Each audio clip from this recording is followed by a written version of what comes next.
we're just, I think, envious of Martin's background right now. He's You got guys, the best you guys have the backdrop. new computers, by the way, so you can actually create unique backdrops. I have an older computer, and therefore I'm not allowed to do that in the Zoom feature. A lot of people were like, did BMAC purposely put his head to have antlers on the back of his head? I thought that too. I've tried to negotiate some different angles like this one and such, but the lighting isn't as great. You know, there's a couple bear skulls, pig skulls, javelina skulls. Kind of foggy. Yeah, it is not as good for sure. We'll have a better backdrop in my garage in a month or so. We're working on it. Yeah, anyways, guys, welcome to the Hushlife Podcast /videocast / whatever you want to call this during isolation. We really wanted to thank all of you that joined our first ever episode, kind of diving into the history of Hush. That was fun to walk down memory lane with Casey and Eric and kind of just find out where this all came from. We'll probably touch more on that topic down the road when Martin and Logan can chime in and discuss some of their experiences joining onto the team. But for today, we're going to talk shed hunting, all things shed hunting 101. If you've been following along with our YouTube videos, the shed tour is in full effect, and there's been some pretty fantastic ones that are just dropping and will continue to drop. But it's been going on for quite a while now. And this time of year, because of the nature of what we're doing, there are an overwhelming amount of questions concerning shed hunting. So today, Martin and Eric are going to dive into some of maybe some tips, some tactics. We got some questions that we've gathered from those of you who follow us on YouTube, Facebook, probably pull some in from the Instagram situation as well. And start us off. That's the topic today, guys. What are you feeling about shed hunting? Tell us all your secrets. Like you said, it's a hot item. It's that time of the year. Our videos are dropping, and there is a lot of interest coming on all platforms. And there's a lot of people that are just getting started that seem to be asking questions. So I think we'll go over some of those basic questions that BMAC has saved. And like you said, we got some questions coming in from Instagram, but yeah, shed hunting, man, probably my favorite thing. Your favorite. Martin, we've talked about this before. It's right up there, right? Your top couple. Yeah, probably between scouting and just like for anything like summer scouting and shed hunting. Those are my top two. Real quick, walk us through your top 5 favorite things outdoor related, because I was kind of fascinated by this when we talked about it last summer. I think we were out in Wyoming scouting, matter of fact. Top 5. So it would be, I think it was scouting for mule deer in the summer velvet. I love that. Number one. Yeah. Okay. Shed hunting would be 2, hunting elk in the rut with the bow 3, and then do you remember the 4 and 5?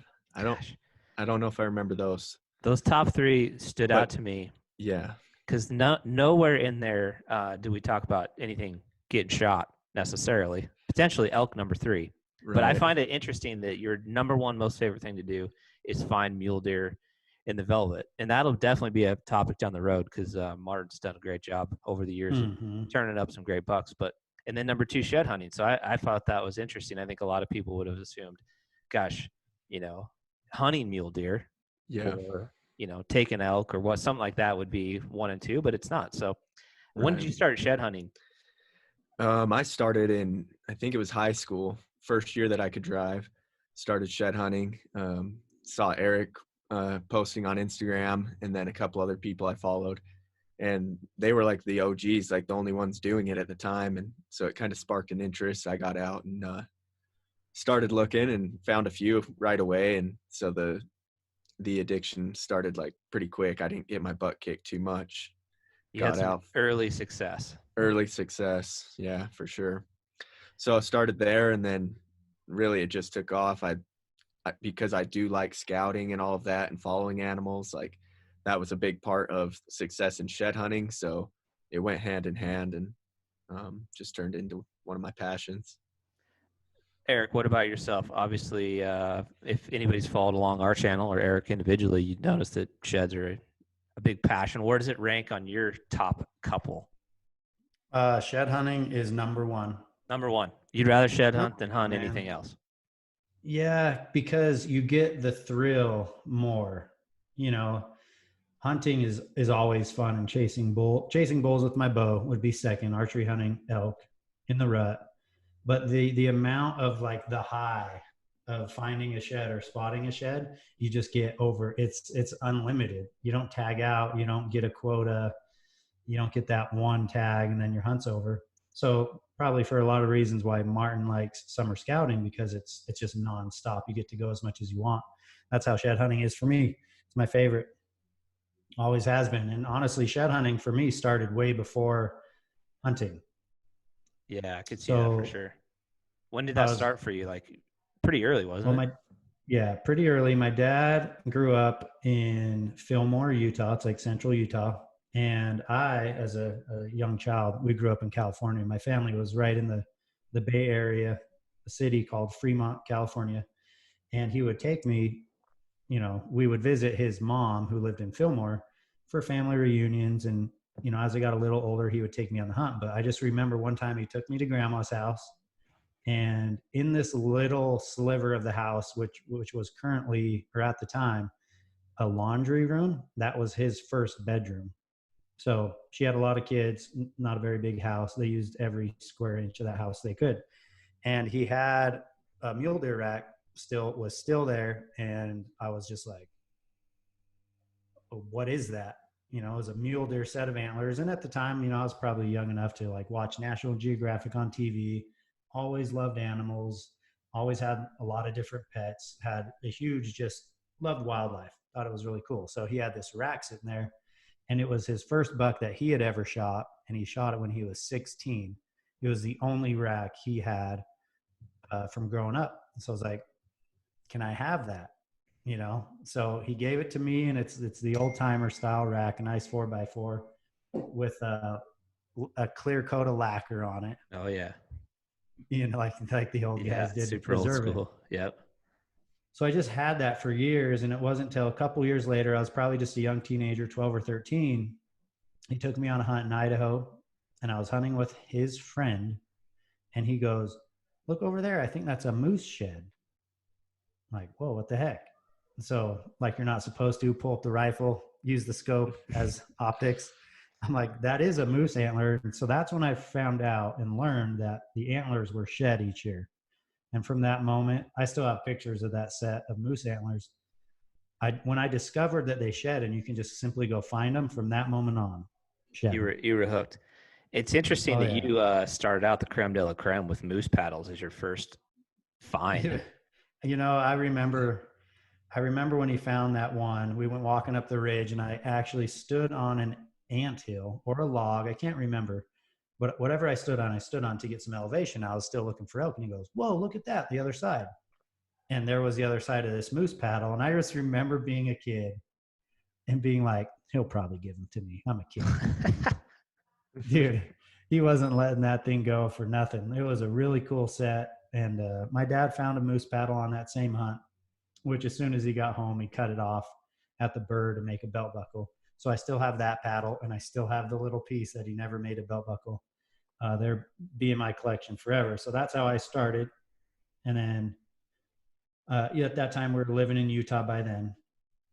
He would take me up to the foothills of Salt Lake and literally just drop me off and be like, I'll pick you up over there in a few hours. So I would just wander with, like a lot of people are going to try to figure out from this podcast, is how do you get started?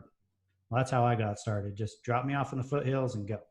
So back then it was obviously not very strategic. It was just dad dropping you off, away you go. And coming from my dad, who grew up, in central Utah, where mule deer the numbers were probably incredible through his lifetime down there, finding a shed was easy. He's like, oh my gosh, we'd find a deer shed and put it in the bush so we didn't trip over it the next time. So yeah, he was just like, probably like thinking it's easy, like just go hike around the hills, you'll find them. And I did. I actually did. And I remember the first shed I found, which I still have, a nice white burr sticking out of a sage bush, and it was a brown 3-point mule deer shed. And that's how it all got started for me. Martin, how about yourself? How did you, obviously you said you kind of started in high school once you got your driver's license. Like, did your dad get you into it, or did you just see people on social media and kind of were inspired to try it? Yeah, that's kind of how it was. Like I said, saw Eric and a few other friends I followed posting, and so I talked to my dad about it. I was like, hey, like, because we always would go out hiking together. So I was like, hey, let's go look for some sheds, just up here on the local mountains. And so we went up there and did some hiking, and like I said, honestly had some good luck right away. Found some elk and picked up a few browns. I remember the first one I found was in a thick oak brush patch, that taller oak that you can walk through. It's kind of canopy. Yep. And there was a big brown 6-point laying tines down. Went over, picked it up, did a couple circles, and the match was laying right there. So kind of spoiled. Like, it wasn't a moose shed like Eric, but my first sheds were a nice 6-point set, which I still have in the pile behind me. That's pretty impressive. So that was cool. So for those of you listening, just through a traditional podcast method, you're not able to see what's behind Martin, but he has a giant pile of sheds. Appears to be a black bear, a bunch of deer. He's got the coolest backdrop for sure. Eric and I have just basic walls. But blank so wall. That first initial 6-point was brown, and it's in that pile. Yeah, not that pile. There's actually 3 other piles behind the couch here, and it's in one of those ones. That's pretty cool. But, that's it's so super interesting because I know Casey and I always joke about this with you guys. And for the record, Casey and Logan are turkey hunting right now, so they're taking Casey's younger son Gage, and I think he actually just got his first turkey. I saw a post. Yeah, pretty cool. So that's sweet. Yeah. So, but Casey and I we don't have the same like fascination and love of shed hunting that you guys do, and obviously Eric describes it as this incredible high. I mean, I'm imagining it's something similar to like adrenaline dump or rush that you get when like you've got a bull calling in, or maybe you just shot a deer or something along those lines, where it's borderline like that kind of buck fever level of excitement. But it's hard to relate because neither of us have gotten into that. So I always think it's super interesting hearing you guys talk about like that high, that rush. Yeah, it's like anything that you're out there for a purpose. You set a goal to find sheds, obviously. And so when you put the two together and you work hard and everything comes together and you spot that, it's like me and Martin talk about this all the time. Like that moment you spot it, make eye contact, you're like, you're mine. You have been found. Like you're going to be mine now, Yeah. It's just cool. And then as soon as you get that, you're already like, okay, I want that again. Mm-hmm. You're just never satisfied. You always want to go again. You get a pack full, you get home, you want to do it again. You want more.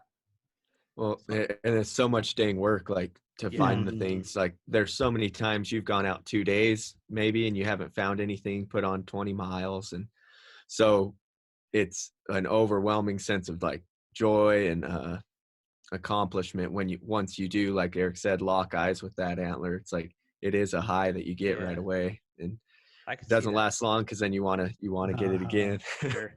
Let's talk about that for a minute, because I think with social media as a whole, like anything, there's kind of that perception and reality barrier going on. So I think oftentimes the perception that you might see when somebody posts like a giant stack of sheds or maybe a big set is that, man, that is so easy. Those guys are crushing it. Look at all those that they're getting.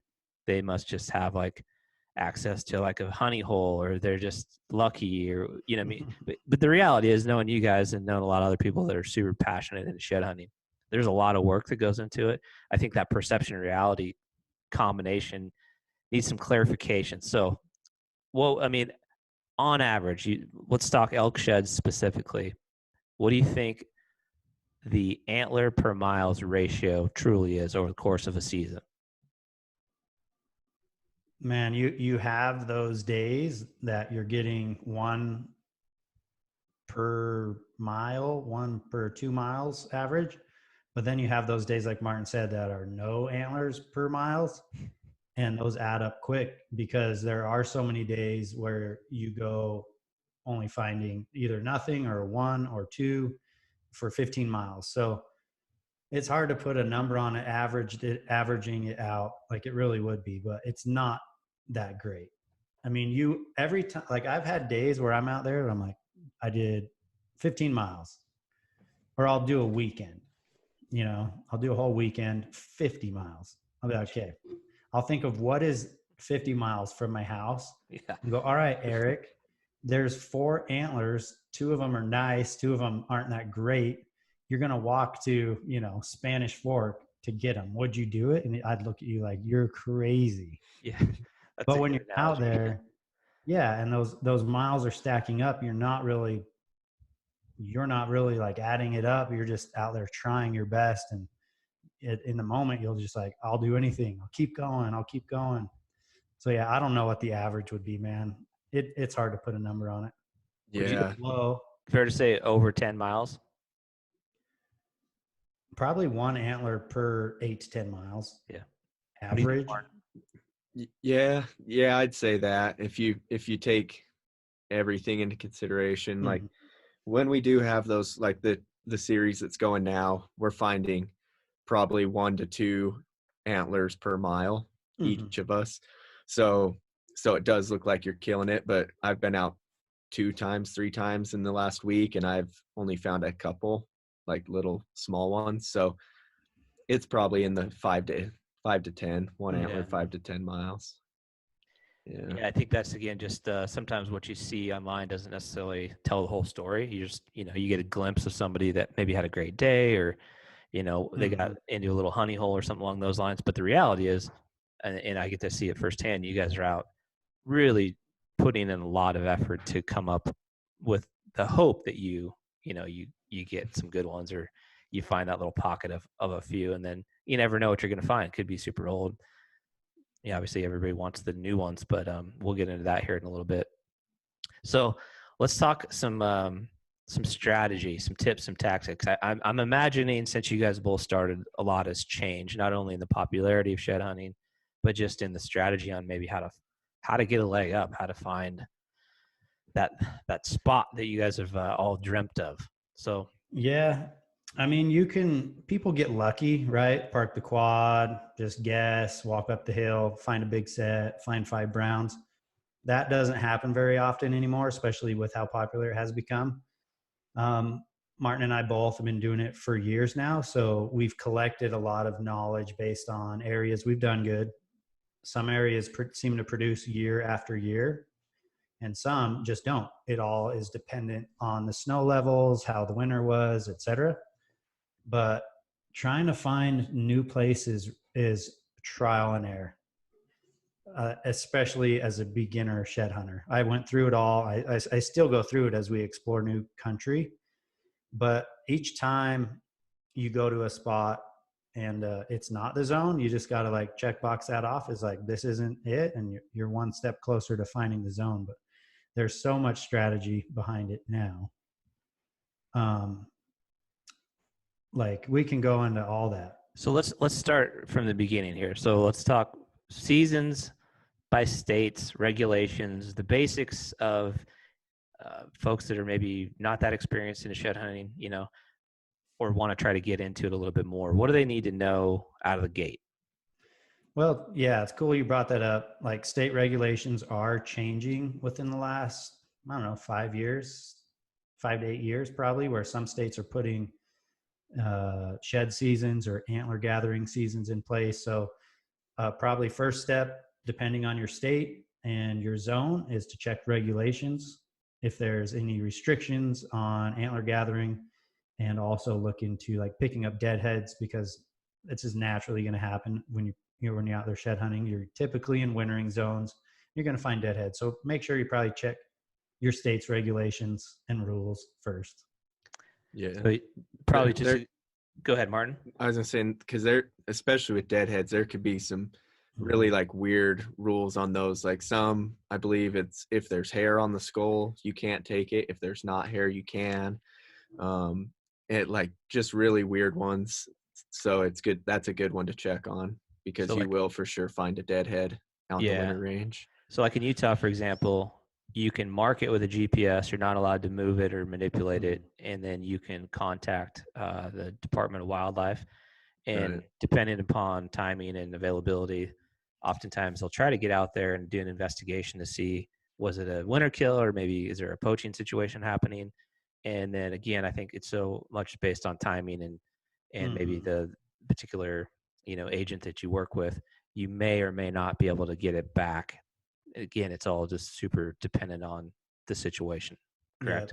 Yeah. And like for Utah specifically, I've called in a handful myself, and honestly, I've had great success with that. Except for one this last season where, again, availability, they just didn't have time. And by the time they made it to the carcass, the head was gone. Somebody else had taken it. But yeah, they're going to do a thorough investigation, most likely check all the rib cage bones, all the bones, look for damage in the shoulder, use a metal detector to look for either broadheads or bullet fragments. And the way that I kind of understand it is if they can't prove that it was caused by a human, like whether it's poaching, hit by a car, if they come up with a natural cause of death, and you have to also write in either email or letter a request for those antlers back. If they don't, if they can't prove that it was human caused, you should most likely get the head back. And sometimes that's been the full skull. Sometimes that's been antlers chopped at the base. So again, it's kind of like whoever takes care of the case and how they're going to do it. So just as a bottom line reference for anybody getting started, check with your local fish and game agencies. Yeah. A quick phone call or a search of their regulations will probably tell you a lot what you need to know, just so you got your bases covered. So now that we got the kind of the housekeeping of shed hunting out of the way, let's dive into probably the overarching general question. Like, I want to take my kids hunting. I'd like to go shed hunting my first time. Where do I start? You want to tackle that, Eric, or get in on this, and I'll add to it.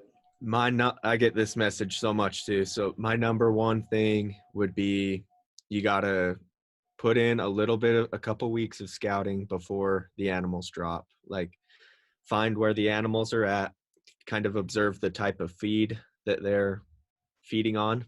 And, so you can keep looking in those types of areas, but find the animals and then wait for them to shed and then go in and pick up their antlers.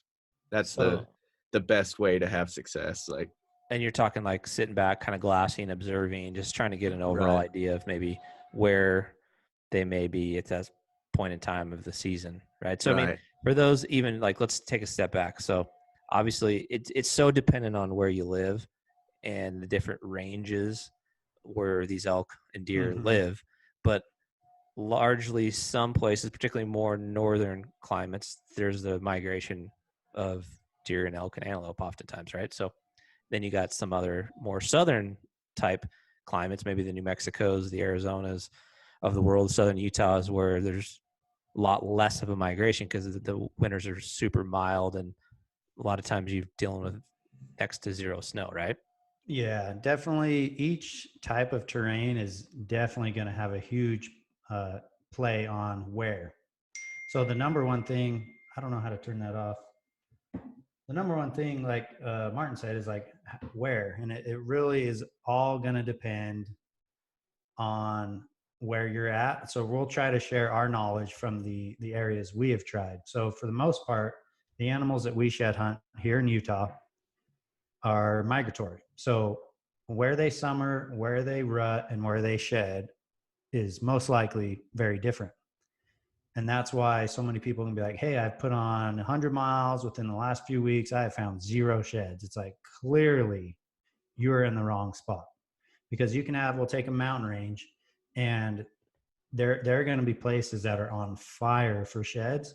And there's going to be miles of what we call the dead zone. Like, you might find a random straggler here and there, but to get to the honey holes, whatever you want to call them, sometimes you have to weed out those dead zones and find where they winter. And for a lot of the stuff that I think Martin and I do both, elevation is huge.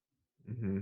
If you're outside, there's just that level of elevation where the conditions were just right for the animal based on snow levels, access to food, and bedding.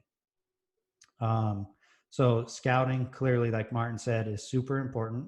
Our mule deer shed, I mean, that's the thing. The windows of when they shed is also really big and plays a big factor into how well you're going to do. You go too early, you're not going to find the sheds. It's going to be snow on the ground. The whites are covered up. And you go too late, nothing bad about going too late. There's really no such thing as like really going too late, but more vegetation, more oak brush leaves, more grass, harder to find. So there's kind of that sweet spot, like through probably the last half of March and April, I think is probably the best for the stuff we do around here.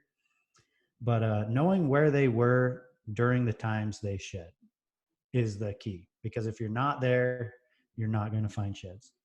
So scouting is definitely very, very, very valuable.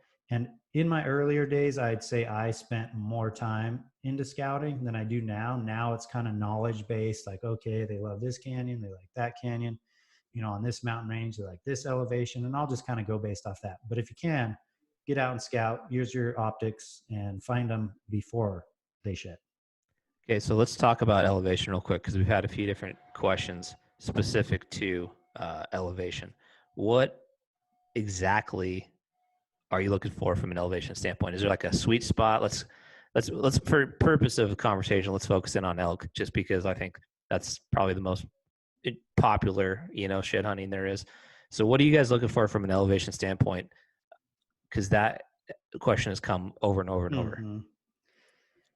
I've kind of found it depends on the mountain range, whether you're in desert country or northern mountains, because of the snow levels. Yeah. But the sevens, anywhere in the sevens has always been pretty good for a general number, 7,000 foot elevation range.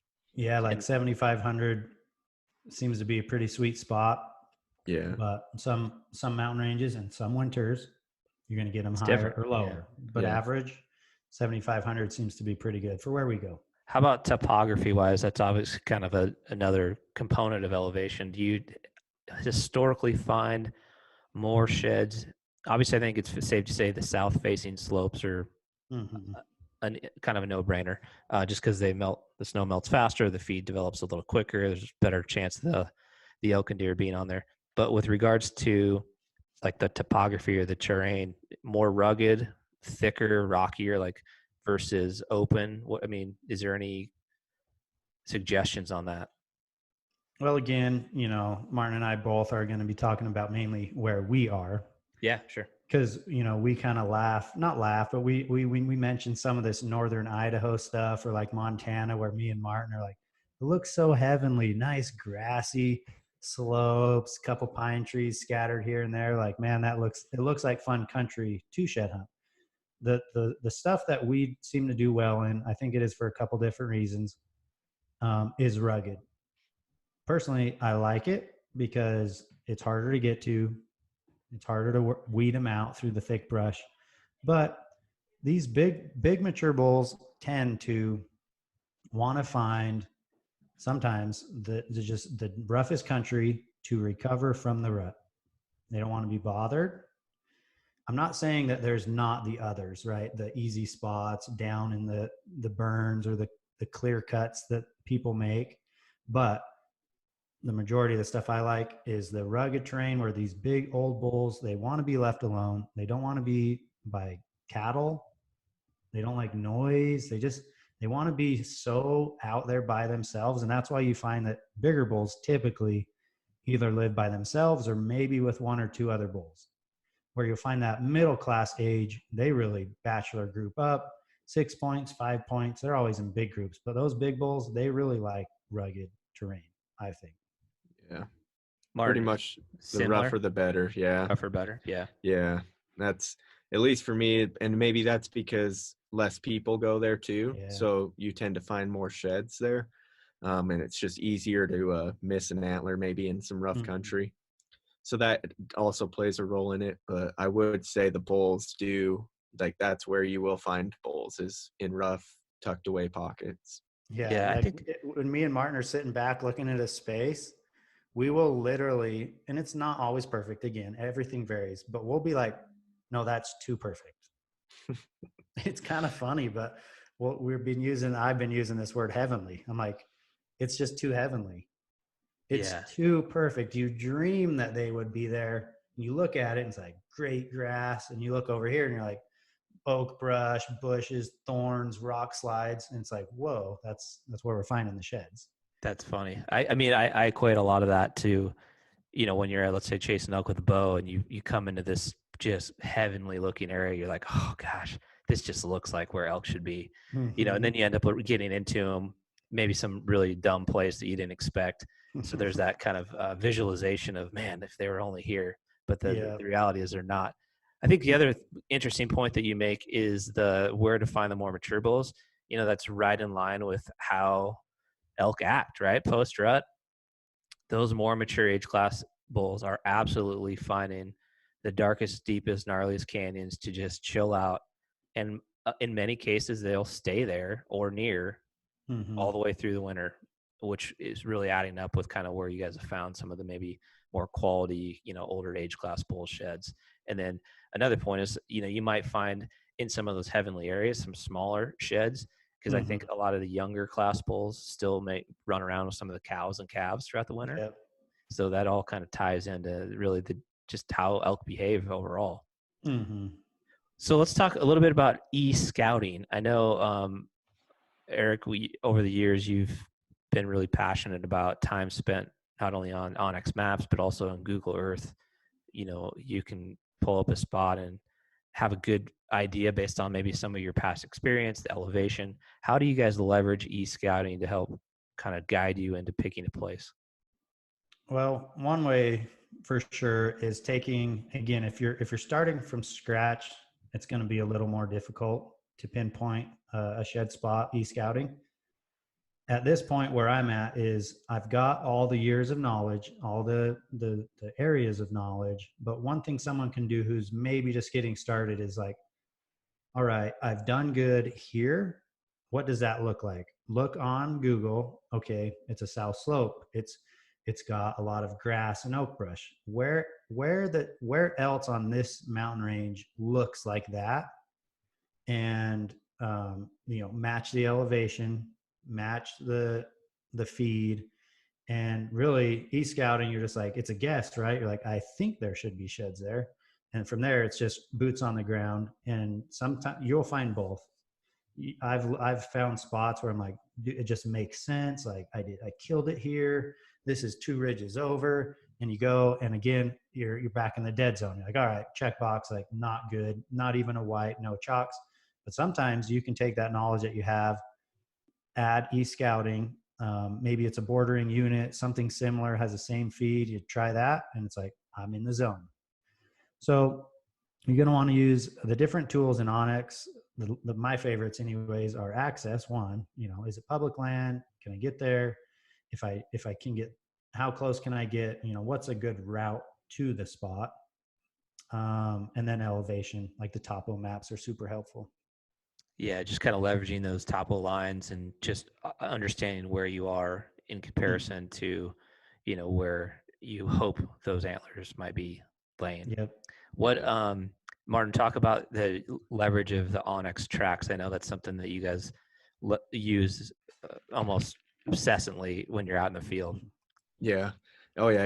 It's turned into like one of the biggest tools to finding sheds for us. Like you're walking, you find a nice brown. Now you can mark that location where you found it, and then you can see everywhere you've walked. So what Eric and we've always done it, but what we've really focused on now this year is gridding.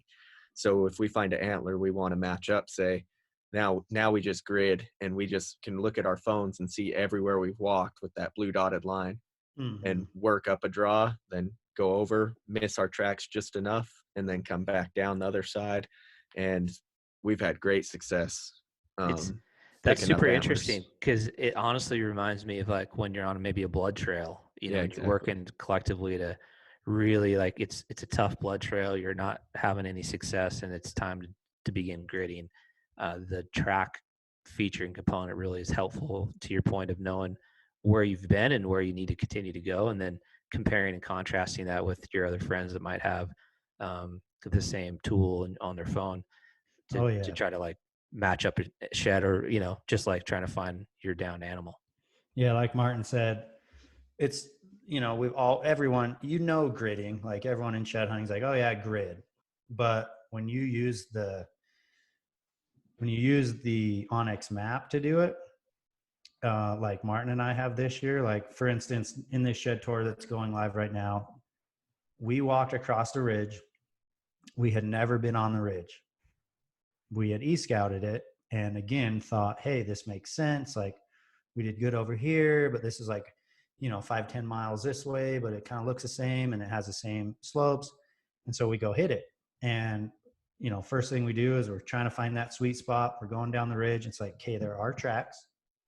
Like everything is starting to add up, like seeing elk sign, old elk sign, old droppings, new droppings. So you kind of start to think, okay, they've been here year after year, wintering year after year. You want to look for not just fresh sign, but like take into consideration old sign. That's great. Especially in really wintering areas, there's just going to be a lot of sign. And we went across, I just remember this one particular little draw. We went across it. Martin found one small brown and I glassed a nice brown on the other side. Hit it and carried on. Started finding sheds again on other ridges, but decided the next day that we would go back into this area and grid. And I'm talking tight lines. Like we're trying not to miss anything. And we just started gridding using onX. Okay, you're going to use like, all right, the backbone to the wash. It's kind of typically what we do. So line, down, line, all the way down. And we started finding sheds that we literally walked past the day before. Sure. Like dang close. And if you didn't have your track to kind of know, you always know where you were, but you really don't. I'm learning that with the onX, I'm actually able to see where I was. Not just, I was kind of right there somewhere. It's like, no, I haven't been here. And like one in particular, Martin found this big heavy bull on a sunny side, and we gridded that side and matched up a couple bulls, small ones. And we're just like, that big one's got to be in here. So I gridded this thing all the way up the sunny side, nothing.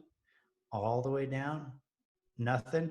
And on the last line in between mine and Martin's last line, because now you can share your tracks, text them to each other, which we do often.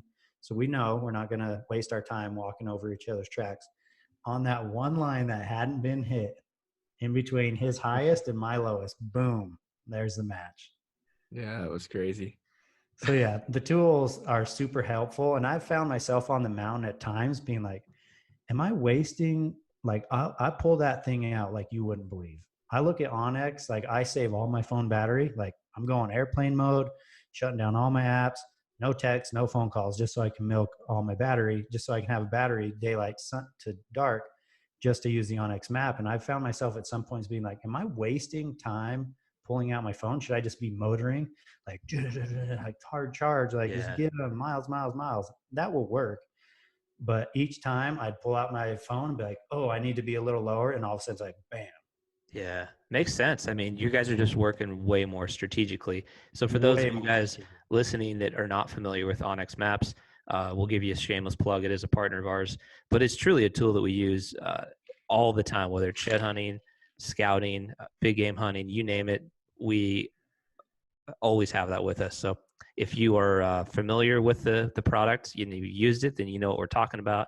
But maybe you're not as familiar with it, you can check out onX. You can use code HUSH, save yourself 20% on the purchase, and you can buy either individual states that show your access, the topography, the offline maps is kind of what these guys are talking about, as well as the track features, just a lot of good components. Or you can buy the elite package, which gives you access to all 50 states for those that like to get out and travel around and hunt in a lot of different places. But certainly a great tool that's, because of the technology, it's helping you guys just be more strategic when you're out looking for sheds. Yeah, it's fun. Save your track. I save all my tracks. Yeah. I save my waypoints, all marked sheds. Again, you're just building that data. And I was never like this before. VMAC was always Mr. Data. Like he had water holes saved, and here was a wallow, and I'm like, what's it really matter? But now I'm seeing like you save that data. Yeah. Year after year, you can start collect. Okay, let's go see what elevation that was at when I did good. Oh, hey, this makes sense. So you just start saving data. For sure. So it's just fun to look at. Eric kind of touched on it a little bit, but Martin, talk about the sign that you guys are looking for. That's another common question when you're out trying to verify if a spot that maybe you found online or that you anticipated might be good is good? When you get out there, what are you looking for? Looking for droppings, beds, like we call them rodeo grounds, where it's tore up. Like if elk are living in an area, they will tear it up. So if you're not seeing much sign, the ground's not tore up, then chances are it's not, there's not a high population of elk in that area. So it's always reassuring if you can get into an area and see a lot of track, ground tore up, droppings. That's one thing to always go for. So if we're bouncing on ridges, trying to find that sweet spot, if we're not seeing sign, we'll just keep going until we're like, elk are here, or and then elk were here. Eric mentioned old sign too, right? Talk about why that might be valuable. Yeah. So year after year, if it's some of these spots where they're migratory, their wintering range tends to be pretty beat up, especially if you got a good number of elk wintering in a spot. You're going to see old droppings, old rubs. Bulls still like to rub their antlers even through the winter months. They'll still even spar and break their antlers all the way up to the time they shed. Just bulls being bulls, you know. So yeah, old beds, new beds. I love all. Like I want to see years worth of droppings. I don't just need to see the fresh sign. Fresh sign's obviously going to let you know, hey, they were here this year. And again, every mountain could be different based off its snow levels. But where we really seem to do well is just like Martin said, lots of sign. The dirt is tore up. There's consistent rubs and beds that are like smashed out, but also like layers of poop. Yeah. Like literally, Yeah. you find areas like a ridge or a saddle, very popular bedding spots will just have years worth of sign built up.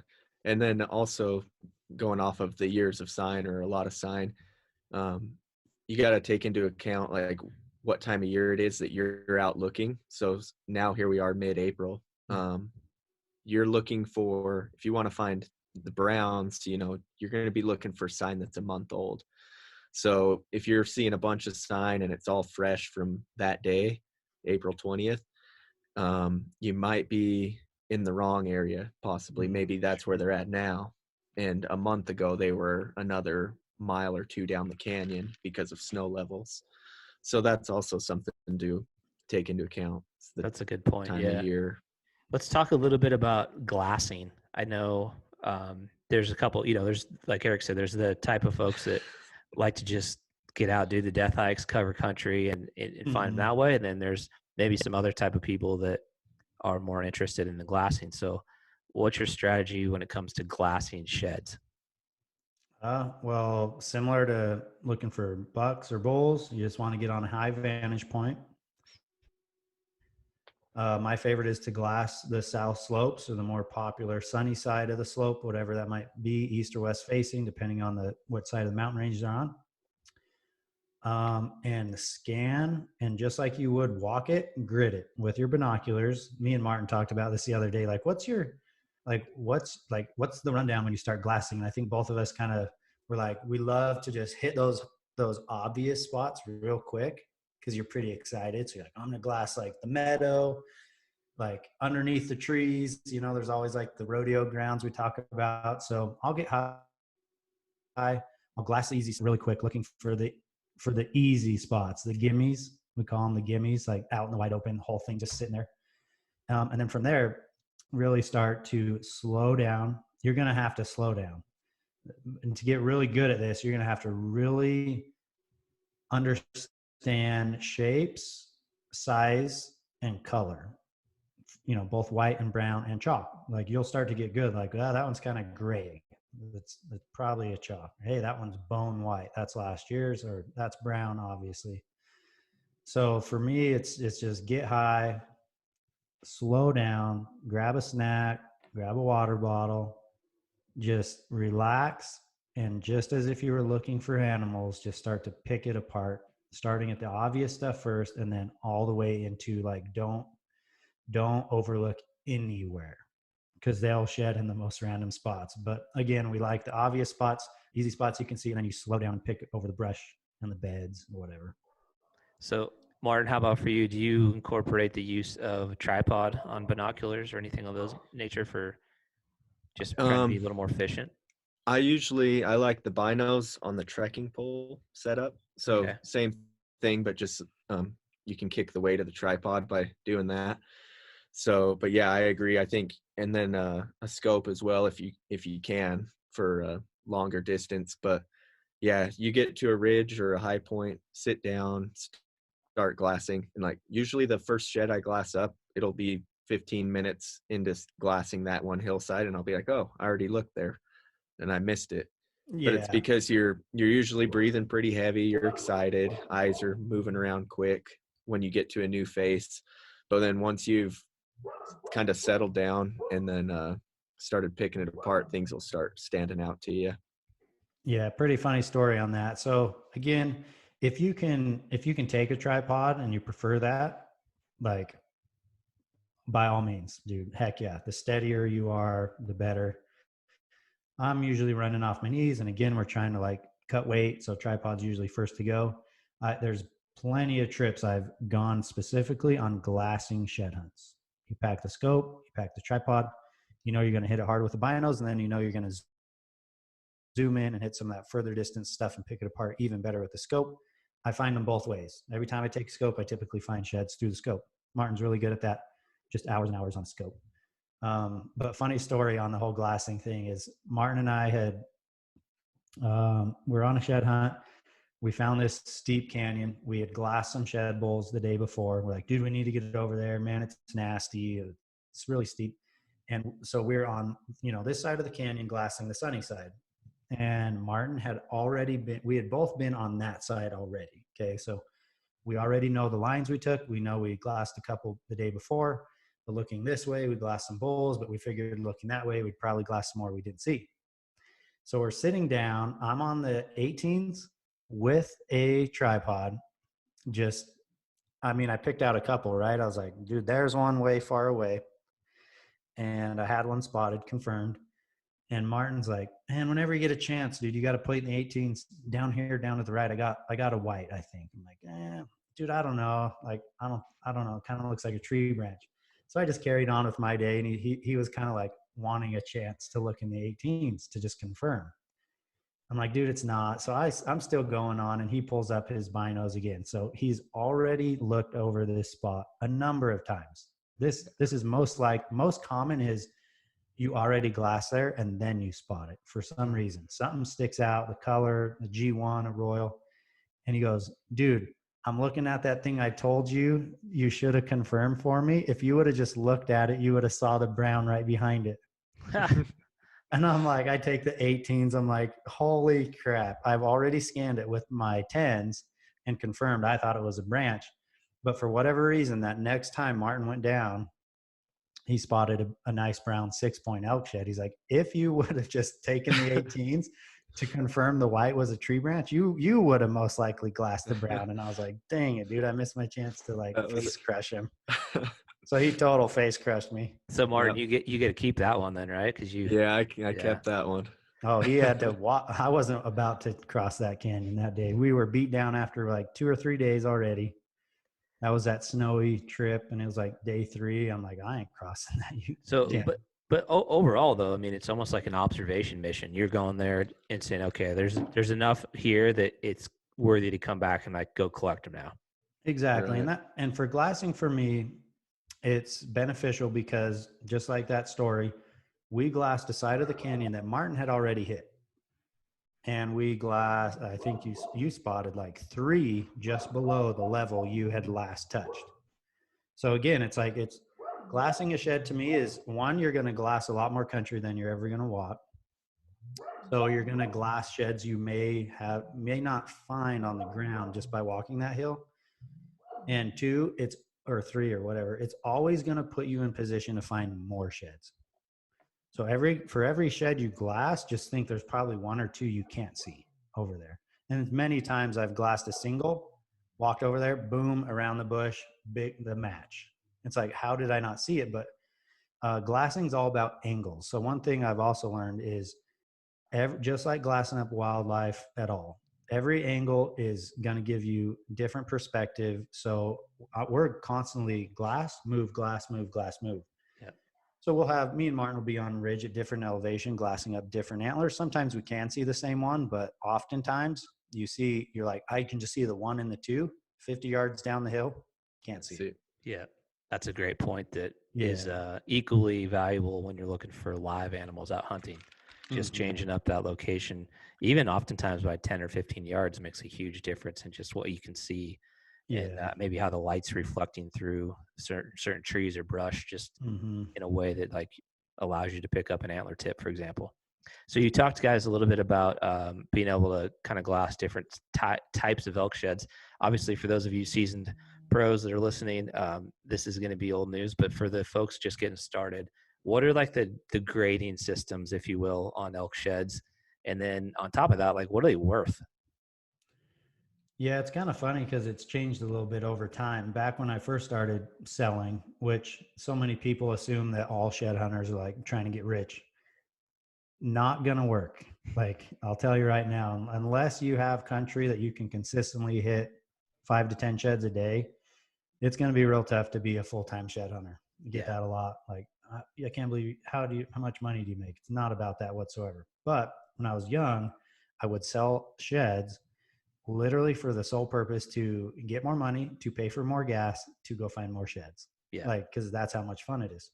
Anyways, back in the day, I remember selling sheds from $3 to $5 a pound, like even the Browns, and they would even grade them back then as like Brown A, no broken points. Brown B would be like broken points. You wouldn't get as much for broken points. So that was always weird back then. I don't know if that was because a lot of it was using for like home decor or whatever. But right now, the market is a little down, but they do grade them for 3 ways for elk. Brown, which is grade A, hard white, which is going to be about a 1-year-old shed that will most likely have hairline cracks, like really thin. And then there's chalk. So anything that's starting to really get wide cracks or like a gray tone or like a sandpaper fill, those are going to be graded as chalk. So really 3 grades as far as it comes to the money side. So what's the market at these days, let's say, for top of the line brown elk sheds? I mean, obviously this is like it's like a commodity, right? It changes based on supply and demand. Right. Yeah, like right now, the numbers I've been hearing is 13 to 15, somewhere in there for brown antlers. But I do think the numbers or that price is going down just with the whole coronavirus deal. Yeah. But that's usually where it sits at. And then as you get to white and chalk, it goes down dramatically. Right. So historically, obviously this year's a little bit of an anomaly with what's going on, but like when people are buying those antlers, what you mentioned home decor, what else are they being used for? Yeah. So the way I understand it, which a lot of buyers, they might have different connections for where they're selling them, but like people that want to use them or buy them for chandeliers, they might approach an antler buyer like, hey, I need a dozen 6-point elk antlers that are all left sides, that main beams are all 40 to 45 inches, right? So they're kind of hand picking, and because of that, they're going to pay a premium. Yep. One thing that's driving the market up for the last few years is organic antler dog chews. Yeah. So that's a big market. You go to PetSmart or you go to any of these anywhere and you see a dog, like, a piece of antler this big for $20. It's like, whoa. Dang. So that's driving the market up, if I understand it correctly. A lot of the chalk and other random ones are going to be sold overseas. They will grind them up, use them for medications, aphrodisiacs, etc. Yeah. Super interesting. Yeah, it is interesting. The dog chew market really is I think is what's brought it up a little bit. Mm-hmm. Yeah, just over the years, sure, more and more people are getting into the organic dog chews. Mm-hmm. All right, we are starting to wrap up. Do you want to take a couple of questions potentially off the IG just to answer those? Yeah, you got some or? No, I don't have any. I just rolled through all the ones I had from Facebook and YouTube. So for those of you guys that were on the YouTube community page, we appreciate the feedback, the questions. Hopefully we've answered a fair amount for you. And, this is something still new to us. So apologies for, dogs barking or glitchy audio or whatever it might be. That's just kind of part of the new game we're playing here as we're all home trying to create some new content. Yeah, here's some questions coming up on IG. Again, if you guys don't follow us on Instagram at GetHushin, give us a follow. So a lot of this stuff we've covered. We'll just kind of go for some funny ones. This guy says, "What's the best lunch to have while shed hunting?" That's a great one. Such a routine for me and Martin. When we go on these trips, it's literally, we laugh about this because it's like we know the program.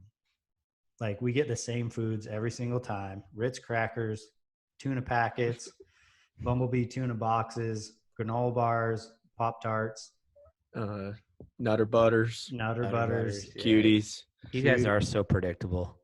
Gushers. And gummy bears, huh, Martin? He gets gummy bears. I added in Scooby-Doo, like snacks from Jordan Harbertson. He always had some in his backpack, and these are really good. Cheez-Its. So, and a lot of the stuff where we're packing like a night lunch as well, we've moved to canned foods just because they're kind of heavy to begin with, but they don't take from our water supply.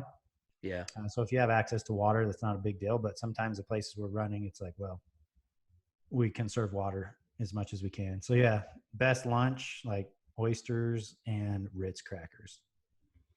That's what's up. That's a good question. I like the lunch on the run tuna. There's a tuna can. It comes with the crackers, and then you could even get one that comes with a cookie and a fruit cup too. Those are my favorite. Here's a cool question. Just back in grade school. Yeah, like dude. Yeah, going back to how hard you work physically with shed hunting I'd say for Martin and I both. Martin spends a lot of time summer scouting, so I know he runs his body down pretty good. But when we're out there, dude, the amount of miles and just pushing through brush and carrying, 5, 6, 7 sheds and on this steep terrain, I come back from shed trips, easily lose like 5 to 8 pounds. Yeah, you guys burn a lot of calories, particularly when you've had a good trip and you're having to pack those heavy sheds out of big canyons. No doubt about that. So yeah, we're, like you said, we're basically living on snack food. This guy asked, how late into the year will you guys go shed hunting? Cool thing about shed hunting is there's no real season. Sometimes I refer to the season, like on social media, and people are like, there's no season, like hardcore people go all year, which you can. But obviously right now is the best time, right? Yeah. Through April into May is great. Depending on where you're at, May, June, July is just so hot. Last year, Martin and I went pretty late, and I'd say that's mostly because our late winter. Yeah. Our last year was a fall. Heavy winter. Everything pushed us out pretty late. But I say late May, not only does we just get beat out by the heat, the bugs, the grass, it's hard, it's just thick. My mind, at least for me, my mind starts to shift to shooting my bow, summer scouting the velvet. So it's not that I don't want to shed hunt all year. I'll always find sheds, but it's just me personally, I go hard in the spring. And then as my mind shifts in those early summer months, I find more joy in like getting ready for the hunt. Yeah. All right, guys, we're going to wrap it up here. I'm going to have you guys each give one last maybe tip or piece of advice. Martin, why don't you start us off? Okay, wow. I would say to not get discouraged by lack of finding sheds, or if you're seeing people tracks and whatnot, because that's one thing, like everyone always says like, oh, I went to a spot, but it's already been hit by people. Well, there's always white antlers every year that have been missed, and it's easy to miss antlers. Like we've said, we've hit ridges and picked up a couple, and then started glassing back and saw, oh, we walked by 3. Yeah. So don't get discouraged by not finding sheds, or if you see people tracks. Antlers are always out there. Yes, you'll learn to as you go out more, like we said, the best feed is, the best places to go. And as you develop all that knowledge, then you'll start to limit your unsuccessful days. But just to keep a high spirit and just have fun with it, and don't let yourself get down, because there's always antlers to be found.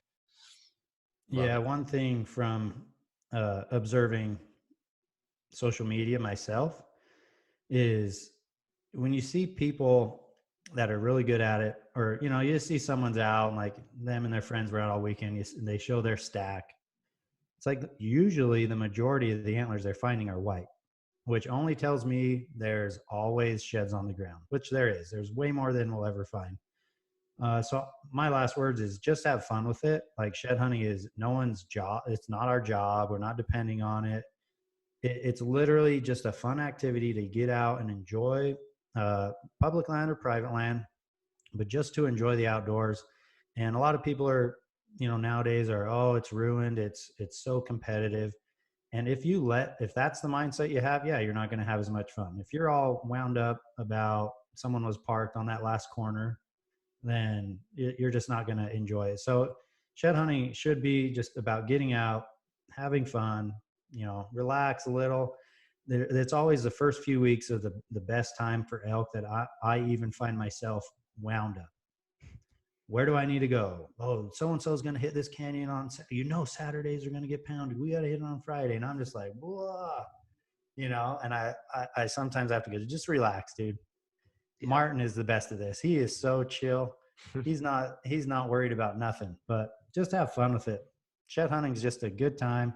There's a lot of antlers to be found out there. There's always some to be found. Don't get discouraged and have fun.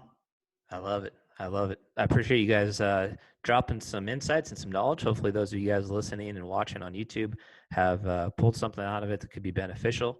If you have not already, do us a favor, subscribe to the YouTube channel. We're going to have a lot more shed videos coming out over the coming weeks before we start transitioning into summer scouting, shooting our bows like Eric mentioned. And make sure you go give us a follow on Instagram. It's at Get Hushin'. Can't thank you guys enough for the support, and let us know in the comments, like we mentioned last week, if you have other ideas, other topics that may be of interest, whether that be hunting related, gear related, storytelling, you name it, whatever you come up with. We'll do our best to try to knock these out while time is still kind of limiting us to be home more so than we'd like to in the spring.